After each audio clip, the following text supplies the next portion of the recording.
चलिए इसी के साथ रुक करेंगे अगली खबर की ओर, जो भोपाल से आ रही है। गृह मंत्री नरोत्तम मिश्रा की बनाई फेक आईडी, फेसबुक पर विवादित पोस्ट डाली गई है।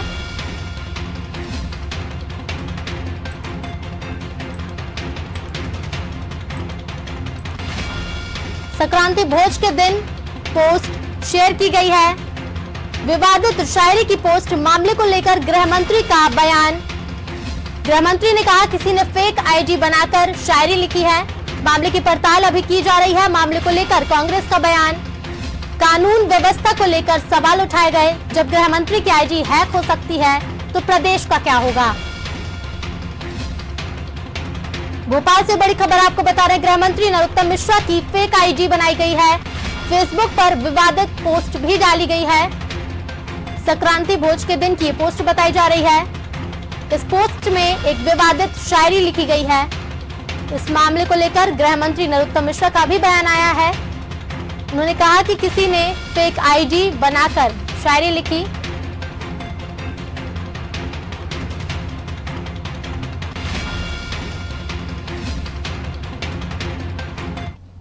सोशल मीडिया पे बात सुनने में आई है कि नरोत्तम मिश्रा जी की कोई एक फेक आईडी बन गई, और उसमें यदि जो शायरी है कि शीशा सच दिखाने से घबराता नहीं या सच दिखाता है, तो शीशे ने आज मध्य प्रदेश के गृह मंत्री का भी सच और मध्य प्रदेश की कानून व्यवस्था का सच भी सबके सामने ला दिया।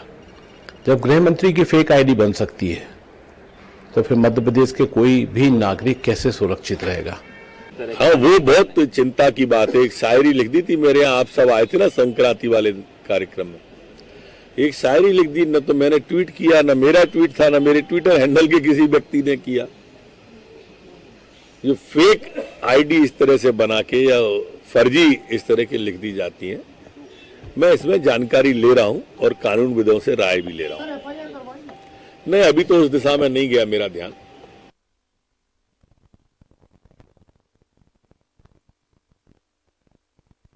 गृह मंत्री नरोत्तम मिश्रा की फेक आईडी बनाई गई है। फेसबुक पर विवादित पोस्ट डाली गई। संक्रांति भोज के दिन की पोस्ट बताई जा रही है। विवादित शायरी इस पोस्ट में डाली गई है। इसको लेकर गृह मंत्री का बयान भी सामने आया है। खबर पर अधिक जानकारी के लिए हमारे साथ जुड़ गए हमारे संवाददाता अंकुर अद्वर्यू।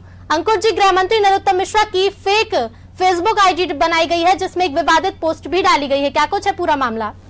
जी बिल्कुल, मैं आपको बता दूं, संक्रांति के का जब जो कार्यक्रम था गृह मंत्री नरोत्तम मिश्रा के यहाँ, उसी दिन नरोत्तम मिश्रा की किसी ने फेक आईडी डालकर एक आपत्तिजनक शायरी डाली है, जिसको लेकर आज जब गृह मंत्री नरोत्तम मिश्रा से बात की तो उन्होंने भी माना कि उनकी फेक आईडी बनाकर किसी ने इस तरह की आपत्तिजनक शायरी डाली है, जिसकी लेकर वो जांच कराएंगे। निश्चित तौर पर जब गृह मंत्री, मध्य प्रदेश के गृह मंत्री की कोई फेक आईडी बना सकता है और पुलिस के द्वारा 3 से 4 दिन गुजर बनाने के बाद भी अभी तक इस मामले में कोई कार्रवाई नहीं की गई, तो निश्चित तौर पर सवाल तो खड़े होते हुए। अब देखना होगा कि जिस तरह से आज फिर से मामला तूल पकड़ा है, तो इसके बाद पुलिस और प्रशासन के द्वारा क्या कार्रवाई की जाती है, कि आरोपी की तलाश की जाती है या नहीं की जाती है, आरोपी को गिरफ्तार किया जाता है नहीं, निश्चित तौर पर ये देखने वाली बात होगी। फिलहाल नरोत्तम मिश्रा ने कहा इस पूरे मामले की जांच कराई जाएगी और अब देखना होगा कि जांच के बाद कौन आदमी इसमें दोषी है, उस पर क्या कार्रवाई होती है। जी अंकुर जी, जैसा कि आपने कहा कि अभी तक शासन प्रशासन की तरफ से कोई पुलिस की तरफ से कार्रवाई नहीं की गई है, तो वहीं इसी मामले पर कांग्रेस ने भी सवाल उठाए, कांग्रेस का भी बयान आया है, इसके बारे में क्या कुछ जानकारी है?